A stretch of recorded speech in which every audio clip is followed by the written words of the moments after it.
ثم توليتم من بعد ذلك فلولا فضل الله عليكم ورحمته لكنتم من الخاسرين.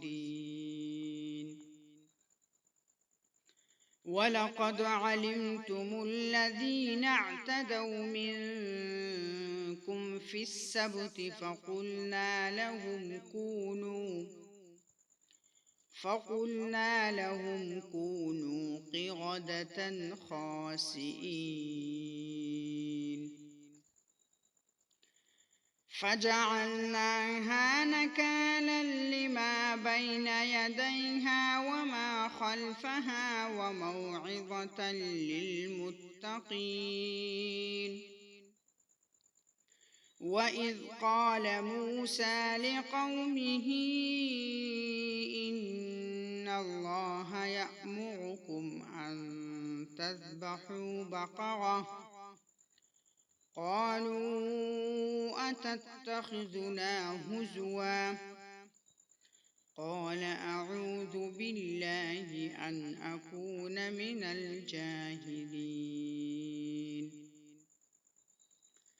قالوا ادع لنا ربك يبين لنا ما هي قال إنه يقول إنها بقرة لا فارض ولا بكر عوان بين ذلك فافعلوا ما تؤمرون.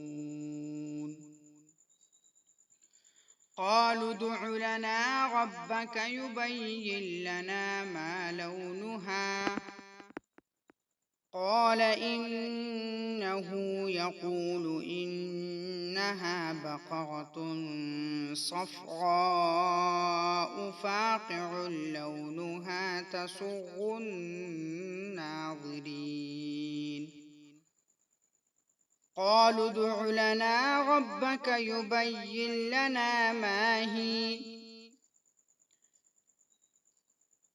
إن البقرة شابه علينا وإنا إن شاء الله لمهتدون.